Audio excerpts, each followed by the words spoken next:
This is the Elevate Construction Podcast, delivering remarkable content for workers, leaders, and companies in construction wanting to take their next step. Get ready to step out of your comfort zone with Jason Schroeder as he encourages you to do better, live a remarkable life, and expect more. Let's go.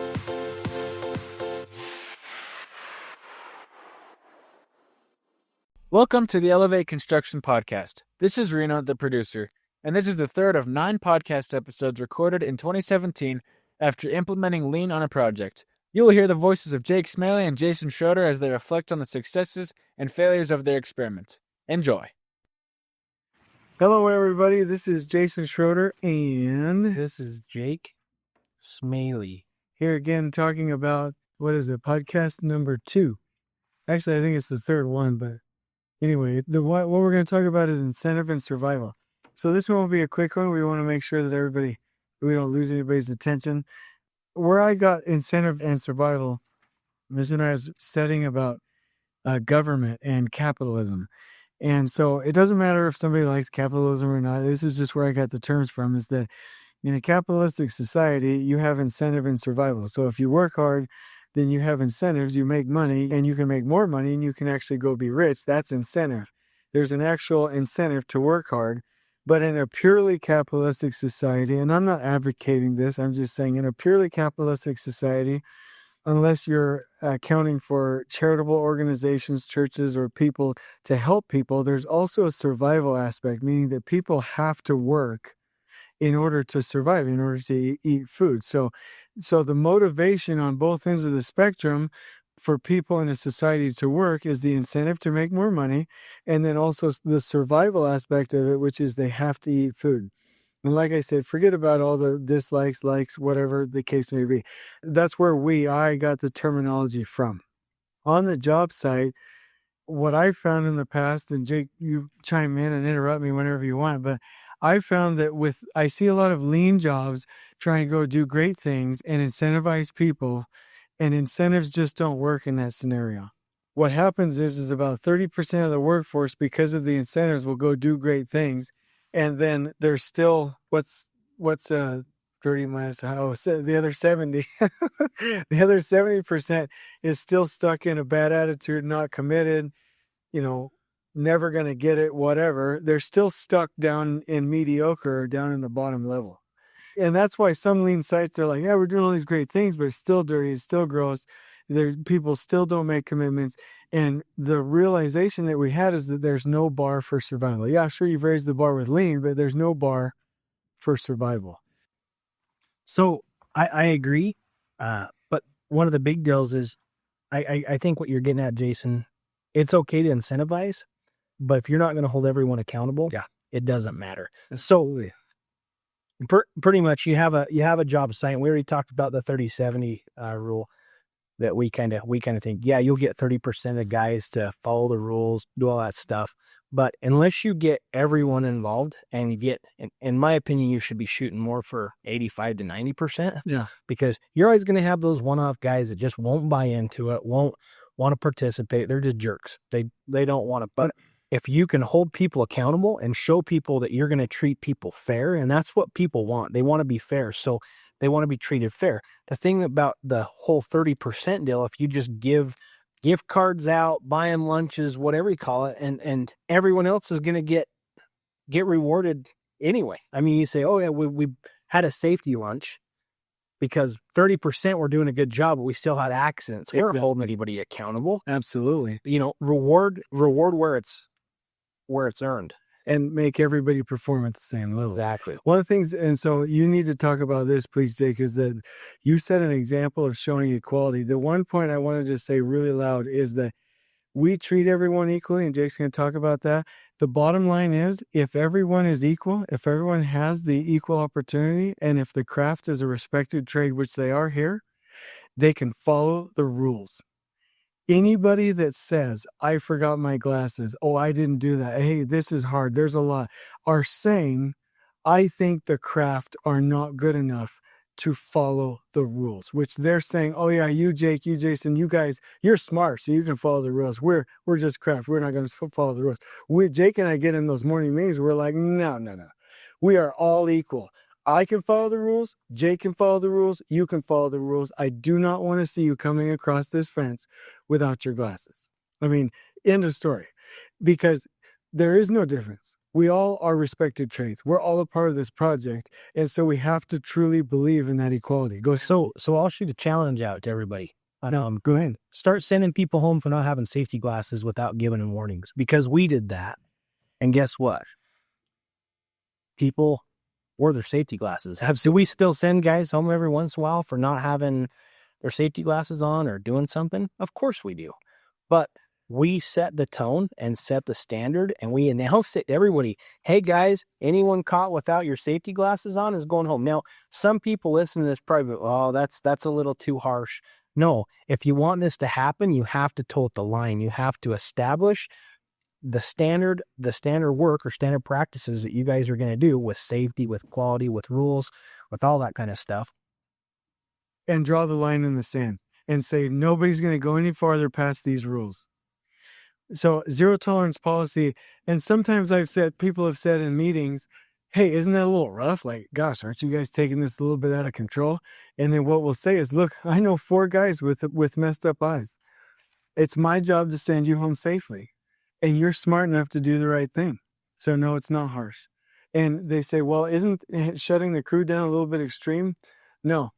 On a job way back in the day, at a time that I don't even want to mention, in a company that I don't even remember, there were 2 or 3 people that fell on stilts during drywall because the floor was messy.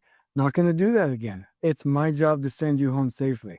If we really care, and that's really the basis of lean. When we talk about respect, it's not just about we're going to take care of them, we're going to do lean, we're going to do this, we're going to take care of them with bathrooms, we're going to whatever. It's the construction manager or the superintendents or the engineers or whoever it is that truly respect the craft will love them enough to send them home if they are not capable that day of being safe and going home to their families on their own. Bottom line. And the other part of it is, if you're going to establish that culture of equality, talk about the bathrooms real quick. Some of the things that they've seen you do that help them to believe that, yeah, we really believe in this equality thing, that we can all follow the rules, we all participate, we're all in. Well, this isn't necessarily a bathroom story, but this is a shoveling story. So, okay, during concrete, we're placing some columns. We had to put down some crush and fill in some gaps underneath. What is crush? You're talking about base? No, Is that like an East Coaster? 3/4 crush. Okay, sorry. I've never heard that. I like it. It's just I don't know. It's 3/4 crush. Anyways, little stones. Little stones. Oh, 3. No, it's 3/4 inch minus. It's like 1 inch minus. Whatever. Dude. Okay. Anyway, so not to waste anyone's time. But we had to put trench plates down for the feet of the pump truck. And man, these guys were going slow, and the kid needed help. So I went and grabbed a shovel and I started shoveling and started filling in underneath the trench plate. So it was interesting because one of this heavy, hardcore concrete superintendent comes up and grabs one of the laborers and like almost started wringing his neck and said, "You see this man? He's not supposed to touch his shovel. You're supposed to touch his shovel." And I stopped him and I said, "Hey man, I'm not any better than any of these guys. And this isn't me. I'm not bragging. I'm just saying this is what I did." And by doing that, for the rest of the time, that concrete crew that were on the walls with me, they helped me out and did a lot of things that I needed them to do. And I really do believe it was because I showed them that I was willing to help them out and to really get in the trenches with them. And talk about the bathrooms, guys would come on site. Usually it was the concrete finishers that aren't on site all the time. And those guys would just wreck our bathrooms. So if you don't know, you probably do. We have running bathrooms on our job site. Yeah. Okay. We've got 11 toilets and 5 urinals and 3 sinks to boot, and everyone loves it. And majority of the people out here have bought into our culture and love that what we're here, and we're trying to elevate the workforce and show them something new and show them that hey, we don't all have to be treated like animals, like, and use those nasty porta potties. Now, some jobs have to have porta potties and you can keep them clean, all that fun stuff. But the finishers weren't taking care of them. But anyway, back to the finishers. I'm going off. Well, so I can say that they did not do. I'm a finisher by trade, so I can say like, yeah, they did. So they were horrible. They didn't. So they didn't do a good job finishing either. But at any rate, honestly, they wrecked our bathroom. And you could tell right then, you could see just from the trend, every night we'd have these night pours. And every Thursday morning, the bathrooms were just wrecked. But the neat thing was I started cleaning up, Jason started cleaning up in the morning, and we showed the guys that drove us crazy and it wasn't going to be tolerated. And we pulled the finishing crew in. It really didn't make any difference because they were part of that. They were part of that 10% that really didn't give a crap. But for the most part, all the other workers came in, seen Jason, Brent, myself, all working in there to clean up, keep it tidy. And pretty soon, nowadays, you got guys come in, Jake, and they'll come to me and say, some idiot didn't replace the paper towels. I need some paper towels. Or, dude, someone flooded the toilet. We got it all cleaned up. I just need a little help doing this. Everyone's taken an incentive and bought in, and now they own it. Like it's theirs. And it's, we use the to try and get them the point across. Guys, like talking to all the workers saying, hey, like if we're at home, are we going to flood the toilet and leave it? And they all start going, no, guys, this is your house. This is your bathroom. Make sure it's your bathroom. This is your job site. This is your floor. This is your area to work. And you don't have to tolerate it being dirty or messy. And the job site is the same way. So, and they can call other people out. Yeah. The only problem is there's like 3 or 4 people that are on like episodes of Hoarders that would leave their bathroom like that. Yeah. That's horrible. You get some nods like in the back. Yeah, I would leave that actually. Yeah, there was a few of those. So I love what you said, Jake. So just to close that section down, we've talked about you have to have incentive and survival. You have to get that 70% up. And then if there's 1, 2, 3, 4, 5% that don't get it, sometimes they have to be removed or disciplined. The other thing is that we create a culture of equality in the sense that everybody can follow the rules and we're not going to believe that you can't. If you can't follow the rules, then we shouldn't have allowed you to go through orientation because you're just as smart as I am.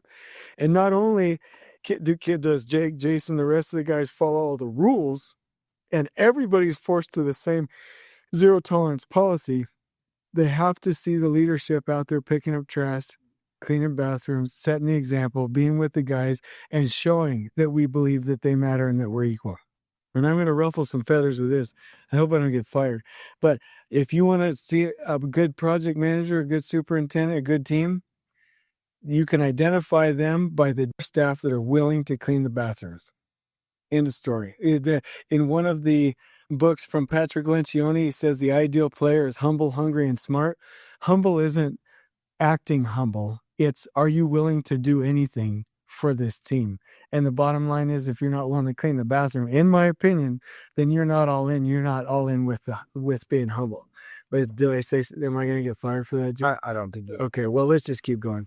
Anyway, so let's do something kind of fun. So let's talk about, just brainstorm some of the incentives, and then we'll go into some of the zero tolerance policy items, and then we'll close it down. So I will start.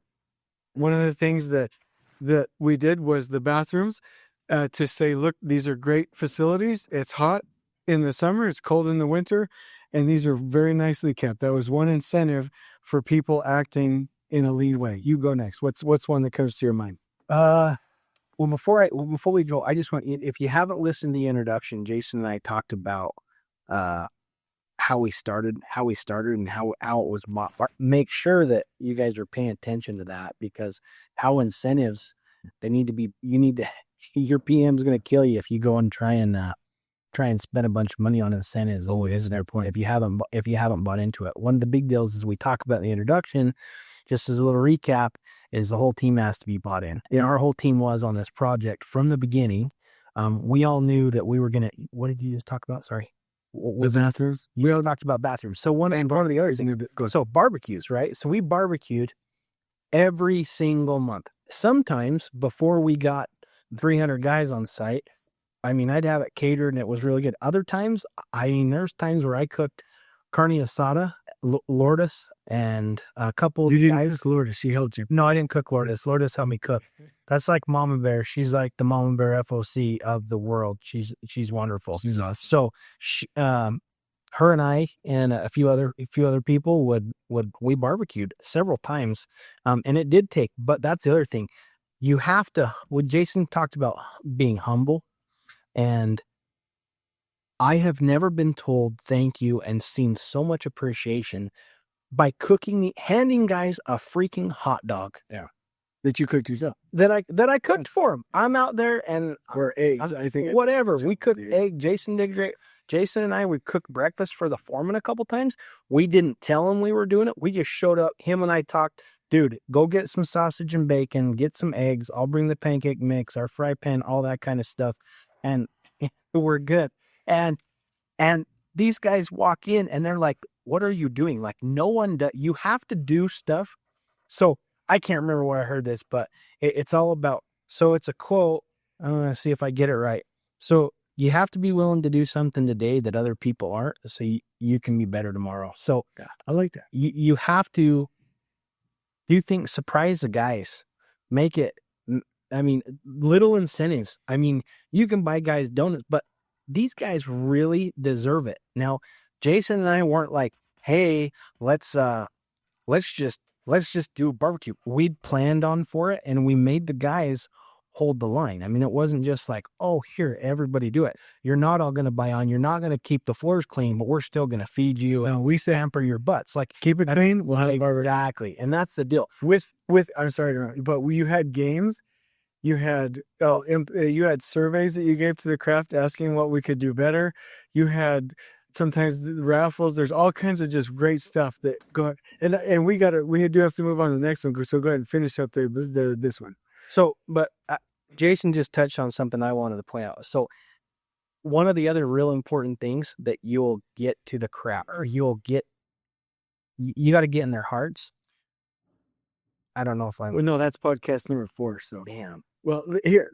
So listen, just a little touch on podcast 4. You got to get in their hearts. Today, I had a guy that's a taper, and he came and he asked me. He's done this for 25 years. I'm a punk kid. Okay, this guy's older. He's been a taper for 25 years. I asked him. I said, "How long you done this?" He says, 25 years. I said, "What do you think we should do?" And he looked at me and he says, "No one's ever asked me what I think we should do. Everyone just always tells me." And I think I got to him today. It was like one of those like moments. That's a win. It was really neat. And he went ahead and taped how he wanted and did what he thought, and worked in. It looks amazing. So it's like Sam and Frodo in the Lord of the Rings when they stare at each other. It's a good moment. Yeah. Yeah. Okay. Good. So the second, bathrooms, barbecues. Let's just go quickly now and see how fast we can go through. So the other one was having giving them 30 minutes every day to set up their day. Go ahead. Next.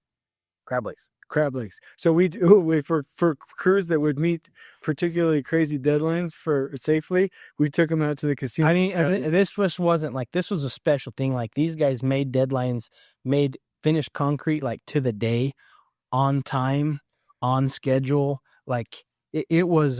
There were some really big milestones that helped us out, or crucial schedule type impact stuff that would have killed us if we wouldn't have got it done. I agree. And these guys flipped over backwards to get the job done. Okay. So my next one is Misters at the hoist. What's your next one? Ooh, gift cards for lean ideas.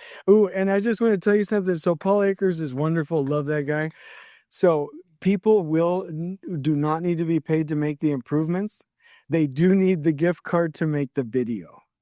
So most people don't like doing the videos. So the gift card, $50, $75, $100, whatever, that's to incentivize them to actually put it on the video. But the lean process works without money and incentives. Anyway, just wanted to tell that. No, I totally agree. It was real interesting because we were, teaching these guys. We go around and do these lean trainings and say, I bet you guys have all these ideas. Oh yeah, we've been doing these. You guys have been teaching them, but well, why aren't you guys shooting the videos? I don't have time. So as soon as I started offering them a $20 Walmart gift card, they were like, I'll shoot a 2-minute video. I'll shoot it. So heck yeah. All right, next one, the lunchrooms. Ooh, lunchroom. Cool lunchrooms. No, that was mine. Go ahead. No, this one. No, you go ahead. Well, we have to go fast. Foosball table. Foosball table. Okay, you had a barbecue. Enjoying that for people that Right. that wanted to bring raw meat. It sounds weird, but for anybody that wanted to bring uncooked foods, that we let them use it for I was on nights with the steelworkers, and we were doing some pretty tough steel tie-in to an existing building. And the guys came to me and said, "Hey Jake, what do you think about us bringing some carne asada?" And I'm like, "Do it." So I had the opportunity. I fired the grill up at midnight one night for these guys and grilled for them out on the deck. And we ate under the construction lights. It was kind of romantic. But anybody wasn't there. Anybody can use the barbecue. Exactly. That's cool. Here's another one. When we used to get money from the recycle bin, we used to have constant chips and salsa or sodas or things in the fridge, just always in the lunchroom. Anybody could take them as they wanted, and that incentivized them to go ahead and throw everything in the scrap metal. So did you forget about that? No, I didn't forget about it, but this is way cool. This is so cool. No, this is way cool because this is a part about them binding the culture. So at first I was like, Jason, you're crazy. If I'm going to put Gatorades in there, they're going to be gone in about 5 minutes. So we came up with the idea. Let's just put a sign on the door and said, hey, so everyone can enjoy, just take one. And everyone just took one. It was amazing. Everyone was happy. Everyone would go in and get a Gatorade or a pop or whatever, when the soda, whatever you call it, over there. And what do they call soda? I don't know. Pop, whatever. They call footers on the East Coast. Yeah. Anyway, so it was just amazing. Along with the chips and salsa, like Jason said, we just had it out there, had the refrigerators in the break room, and they went and they shared, and it was happy. Okay, the next one I got is equal communication. Anybody, even if they're a little bit grumpy, anybody can bring up anything on site for safety improvements, organization, whatever the case may be. That's one of mine. What's your next one? And that's a big deal because then people feel that's an incentive. That's like, I love working on this job site. What's another incentive? Well, you talked about it a little bit. It goes along with the barbecue. So I made these surveys, and this goes along with anyone that can say whatever they want, but they were for the guys who don't want to be like called out in a meeting or call people out of the meeting. The survey was, hey, ask questions. What do you want for the next barbecue? How are we communicating when you want to be communicated different? Kind of like the surveys that we fill out, the DCF from the staff, for how do we want to be communicated better? How, what are the biggest unsafe things on site? There were several different questions, and everyone would fill out. And how I got them to do it, I incentivized it a little bit. I gave them a raffle ticket for a gift card. Oh yeah, but I remember that. But most of the guys wanted to do it anyways to give us their input, and that was pretty cool. I like that. All right, so let's just do one more, and then we'll move on to the survival part. Is the other thing is that any of the management staff here on the team on site. Sorry. We memorize guys' names. We say hi. We shake their hands. We say, how you doing? We know, if their wife is sick, we basically develop relationships. We have a smile, and it makes a big difference. It made for a happy job site. So let's switch gears just a little bit and say, what are some things that we did not tolerate? And I'll start out with one. We have never, and everybody sit down for this. We have never, not once, not even one time in 3 years, had a composite cleanup crew. Not once. If we saw a messy area, we immediately told the foreman and the workers to stop work and to clean it up. And this is widely known, at least in our little area, as one of the cleanest job sites in the area. So that was one thing where it was like, nope, no matter who it is, no matter what person is here, it's getting shut down. That is the standard. What's one you want to bring? Well, You ready to write a book? no, I want to write a book about it. Okay, So, because this is good. You know, we're going to spend a little bit. So, sorry. Jason's his foreman, so we just would Originally had an hour. we wouldn't shut down. We wouldn't shut down the crews. We'd shut down the whole floors or areas there. And that was really neat because I'd walk in, I'd be like, guys, this is messy. Let's shut down and clean. And everyone would go and grab foreman. And that's the thing I keep going back to.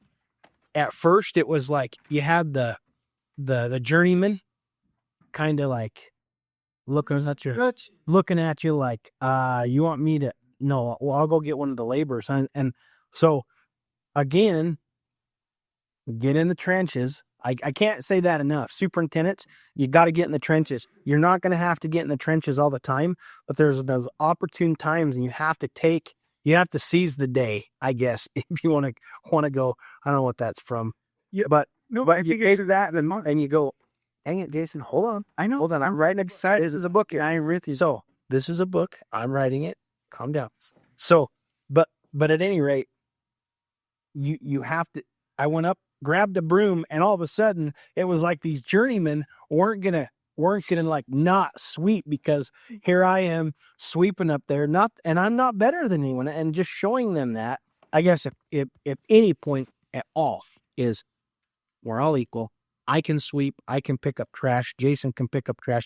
If you don't know, Jason makes everybody look bad because he has trash in his hands all the time. And it's funny because everyone on site, even the superintendents that weren't bought on at first, now you watch them walk around and they're picking up stuff. Yeah. It's great. So if you're a PM listening to this, or a superintendent, and again, I hope you don't hate me for saying this, but if you want a clean site, then pick up trash as you go and shut down the crews. So thank you for writing a book. That was a nice book, Jake. Sorry. Anyway, no, you're fine. So what's one thing that you want to bring up that we didn't tolerate, that was zero tolerance? Well, we have our typical ones. Fall protection was a huge one. So that's a good point. So all of those major ones on the orientation that are like real big, it was go home now and forever. Yeah. So and it was, and we held to the line, and sometimes that was when we got the kind of, hey, he was just on a step ladder up on the one the step he wasn't supposed to be on. Can't we just like train him? Well, 100% agree. Train those guys up, but they're still going home. Yeah. You need to get your head in the right place. And the thing is I'm going to go back to this. Your team has to be bought into it, and everyone has to buy. It was interesting because they'll try and mom and dad work against you. So I would send a guy home, and before they would leave, they would come in. What would they say, Jason? They'd be like, Jason, Jake was kind of mean. I was just cleaning my glasses and, curing cancer. And he came up and started yelling and totally sent me home for no reason. I think he hates me because, I don't know. It's just on and on and on. And then Jake comes in and he's like, oh yeah, I had my earbuds on. I didn't have my glasses on. And like, I had a needle hanging out of my, it was like, okay, so here's the real story. But so they will try and play it against you. And my best response was, if Jake saw you, go deal with Jake. Then that's the way, right? Handle with the person that you're interacting with. Like, don't go try and find somebody's boss, which we don't play around here, or find mom and dad. We don't play each other against each other. Handle it with that person and follow the rules. And when people would come up and say, oh, well, we have a disagreement, I'd say, what are the rules? What are the consequences? All right, what do we do? And it always resolved itself. Well, it's pretty easy. Did you go through orientation? Yep. And were you on the top step of the ladder? Exactly. And what are the consequences? So what do you think we should do? Okay, yeah, I'll go home. And the thing about it is, again, what's better, to send somebody home to their family safely, or let them keep doing something and have them go home without an eye or without an arm? I have a quick story. Can I go first real quick? I got a story too. Well, you remember Richard? Well, you got Richard, I got Adele. Well, my wife. This is book number 5. Go ahead. Okay, so book number 5. So I'm talking a lot, but usually it's Jason talking a lot, so you're hearing from me. So I shared this story with the guys. This is probably, 5 or 6 years ago. We still lived in Idaho. I finished up college, and I had 3 little kids at the time, 3 daughters, oldest 4, youngest 1. They were all looking out the window, standing on the couch. As I pulled out and left and went to class, my wife went and grabbed my Sawzall. grabbed my 6-foot step ladder and began to trim our crabapple tree while the girls watched them. My wife couldn't get high enough and decided it was smart to stand on the top of the ladder. Well, you can imagine the reason I'm telling you a story. What happened next is she fell. Now, she fell onto concrete right next to our concrete steps, and she shattered her right wrist. It was very costly for us as students, but I tell that story because I think about my little girls watching their mom and about actually how close she did. Probably she could have hit her head, and it could have been a lot worse than it turned out. My wife might not be here today if it would have went an inch or two one way or the other. And I shared that story with all the crews in the early morning. So yeah, that's kind of for me, that's if you want to say emotional moment. Sorry about that. If you want to say, we're getting a little emotional, but for me, that's a serious deal. My spouse could have died, and I would have been left without a wife, and worst case, my daughters would have watched their mom die. Yeah. And I shared that, and most guys have families, have people that love them. They're human, and it's you could reach it. You can reach them, and it's finding, and there you go. You've got to show them that you're vulnerable. You've got to show them that you're vulnerable too. And doing that, guys walked up, man, that's crazy. That's a crazy story. And just the comments that you get and showing them that you're vulnerable and that, hey, you're human too. And then they start to know line. Well, then they start to know where you're from. Absolutely. Right. Why are you wired the way you are? And that's huge. And Jason's probably got a similar story. And that was a good book. So I think you're doing a good job. I'm just teasing. Well, they were just crying. And I ruined it. Sorry about ruining the moment. So the other thing we had zero tolerance for was not only the big stuff for safety, but you would be sent home for the day or until the next orientation came around if you were on site without a vest or safety glasses or without a pre-test bond. Anything that was in the orientation, if they were not following it, we would say, I love you. I love you enough to send you home. You're going home. Get your head in the right spot. Come back through orientation because you either didn't remember, didn't have your head in the game, or you did not get the orientation the way you needed to. So go home, get your head in the right place, make sure that you're going to remember these items and go back to orientation, make sure you know what we expect here on site. And so that was zero tolerance for safety, for everything on site. The other thing you remember for quality, if there was something not quality, it wasn't, oh, let's go RFI, let's see if we can talk to the inspector. It was rip it out right now, do it right now. And I remember that kind of those are fun things to say until we were out here ripping down a big concrete column.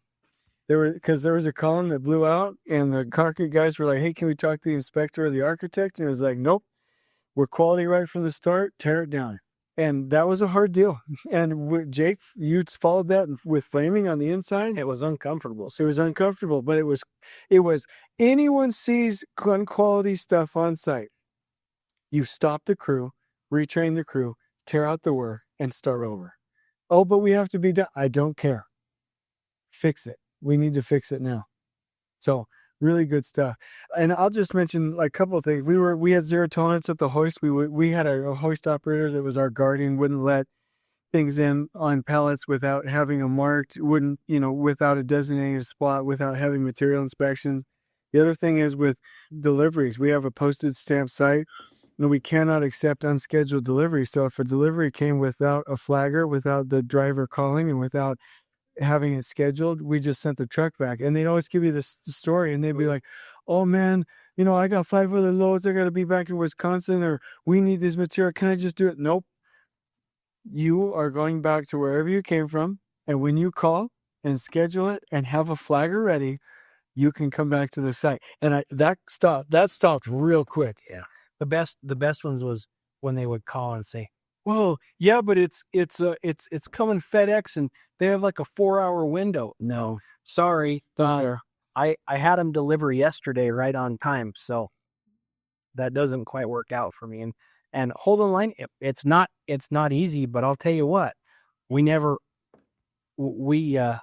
not going to say never, but there was rarely a time that we had to shuffle things around to make it work because the schedule was Absolutely. we had 5 trucks in the bay and all that stuff. It never happened, and everyone knew.